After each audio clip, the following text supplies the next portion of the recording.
अपनी कल की क्लास में आई थिंक हमने Pearson of beta and gamma coefficient complete कर लिया था।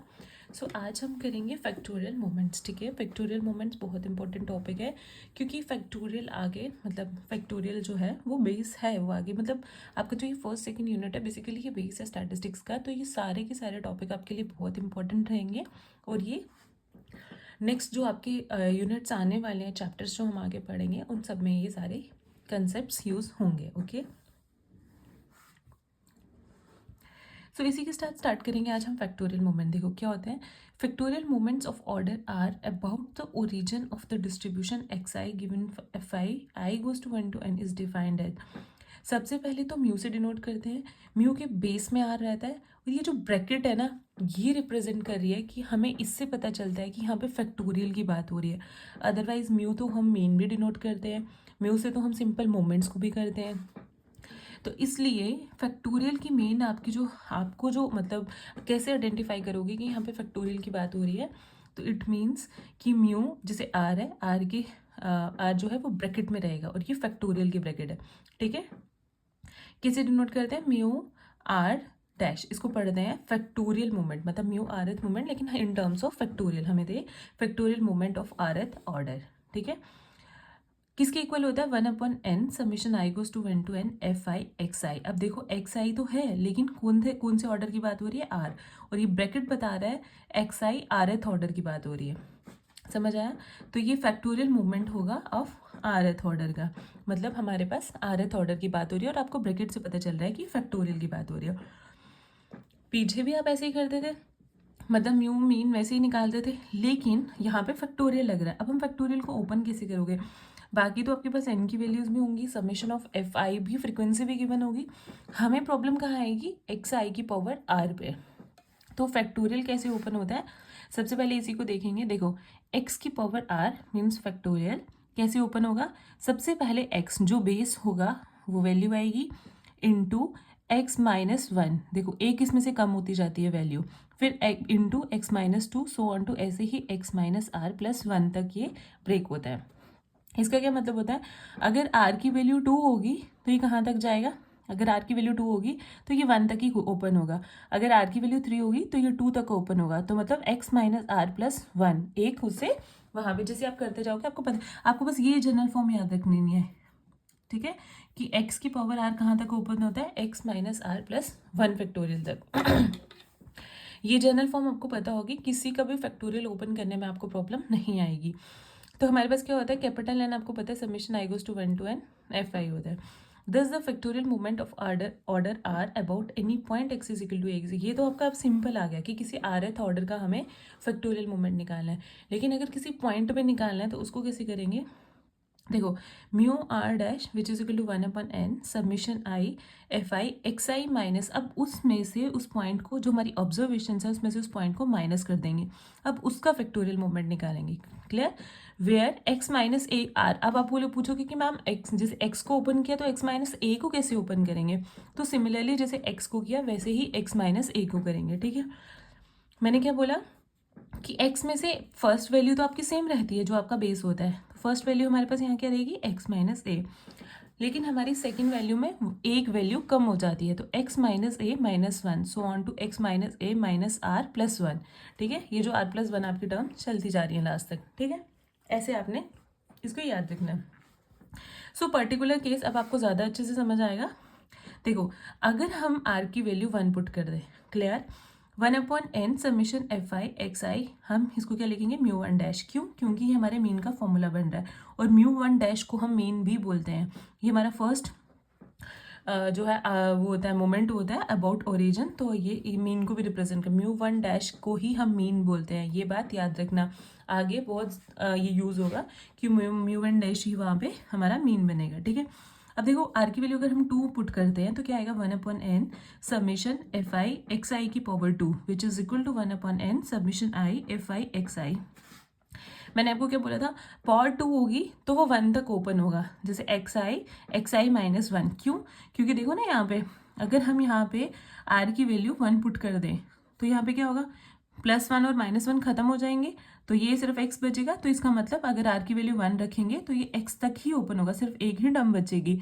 और अगर हम आर की वैल्यू 2 पुट कर रहे हैं तो ये x-1 तक खुलेगा, ठीक है, x-1 तक ओपन होगा।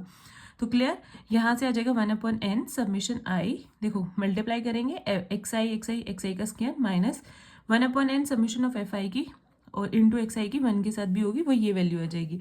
आपको मैंने बताया था, देखो 1/n submission i fi xi square होगा। अगर यहाँ पे x है तो μ1 डैश की वैल्यू आएगी, सिंपल xi है। बट अगर यहाँ पे xi स्क्वायर है तो μ2 डैश की वैल्यू आएगी, और अगर यहाँ पे xi क्यूब है तो μ3 डैश की वैल्यू आएगी। ऐसे याद रखना ताकि आपके लिए इजी हो जाए आगे टर्म्स को समझना। अगर आपको μ2 डैश निकालना है तो आपको फॉर्मूला लगाना होता है 1/n सबमिशन fi xi का स्क्वायर, ठीक है, तो वो आपका μ डैश निकलता है। तो बस ये आपका म्यू डैश होता है और ये आपकी μ1 डैश की वैल्यू होती है, ठीक है। अगर आपको नहीं पता, μ1 डैश वैसे आपका मीन होता है, अगर आपको नहीं याद आ रहा तो आप मीन का फॉर्मूला लगा लो और जल्दी से निकाल लो उसको। क्लियर, ये सारी ऑब्जर्वेशन तो आपके पास गिवन होती हैं। नाउ अगर हम आर की वैल्यू 3 पुट कर दें तो उस केस में क्या होगा, 1/n submission i fi xi की power 3 factorial which is equal to 1/n submission i fi xi। देखो अब 3 है तो कहाँ तक ओपन होगा, ये एक कम आती है वैल्यू, जितनी पावर दी होगी उससे एक कम वैल्यू उसकी ओपन होगी, xi minus 1 xi minus 2, clear, which is equal to 1/n submission i fi। अब हम fi की मल्टीप्लाई करेंगे xi इन दोनों को, बाइनोमियल टर्म्स को मल्टीप्लाई करना आता है ना, पहले इन दो को कर लो फिर इनको कर लो। जब आप मल्टीप्लाई प्रोडक्ट करोगे तो आपके पास ये 3 फॉर्म्स बनेंगी, this one this one this one. अब ये देखो 1/n submission i fi xi cube, ये आपकी μ3 डैश की वैल्यू है, minus 3 times 1/n submission i fi xi का स्क्वायर, ये इतनी सी वैल्यू आपकी μ2 डैश की। क्यों, क्योंकि यहाँ पे स्क्वायर है, यहाँ पे क्यूब है, तो ये मैं आपको बताती चल रही हूँ साथ साथ में कि क्यूब अगर लेना होगा तो μ3 डैश की वैल्यू निकालेंगे, स्क्वायर लेना होगा तो μ2 डैश की निकालेंगे, और अगर 1 की वैल्यू का बात कर रहे हैं तो μ1 डैश की वैल्यू निकालेंगे। इज इट क्लियर, होपफुली आपको समझ आ रहा होगा। फिर भी अगर कोई आपको डाउट आता है तो आप मुझे कमेंट करके बता सकते हो, I will clear you, okay. Next हमारे पास किसकी बात करते हैं हम, ये देखो ये वैल्यू आ गई हमारे पास, इस वैल्यू को ही हम μ3 डैश बोलते हैं, जो मैं आपको बार बार बताती चल रही हूँ, ठीक है। माइनस 3 टाइम्स μ2 डैश आ जाएगा प्लस 2 टाइम्स μ1 डैश आ जाएगा। Is it clear. नाउ अगर हम आर की वैल्यू पुट कर देते हैं 4, अगर आर की वैल्यू हम 4 पुट करेंगे विच इज इक्वल टू, वो किसके इक्वल आएगा, देखो कहाँ पुट करनी है, वहीं पे यहाँ पे ये जो हमारा एक जनरल फॉर्म हमारे पास थी 1/n submission i fi xi की power 4 which is equal to 1/n submission fi xi। अब 4 है तो कहाँ तक ओपन होगा, 3 तक, तो xi minus 1 xi minus 2 xi minus 3, clear, 1/n submission fi xi। तो यहाँ पे आप इन सब को प्रोडक्ट करोगे, बाइनोमियल टर्म्स है ये सारी, आपस में मल्टीप्लाई हो जाएंगी। अगर आपको टफ लगता है तो मैं आपको इजी वे बताती हूँ, सॉरी, पहले आपने क्या करना है, सबसे पहले xi की मल्टीप्लाई कर लो xi माइनस 1 के साथ, एक टर्म बन जाएगी, फिर उसकी मल्टीप्लाई कर लो नेक्स्ट टर्म के साथ, 2 टर्म बन जाएगी, फिर एक ही टर्म दो टर्म्स बचेंगे, दिस और दिस, आप उसको मल्टीप्लाई कर लो, ठीक है। अगर आपको नहीं पता चल रहा है कि कैसे करना है तो आप मुझे कमेंट में बताना कि मैम ये स्टेप समझ नहीं आया, तो आप कर दो, मैं आपको सॉल्व करके बता दूंगी, क्लियर। तो नेक्स्ट क्या होगा, 1/n submission of fi xi, तो आ गया हमारे पास, आई थिंक इन सारे टर्म्स में सबमिशन ऑफ fi xi को हम कॉमन ले लेंगे, फिर हमारे पास बचेगा xi cube minus 6i xi square plus 11xi minus 6, clear.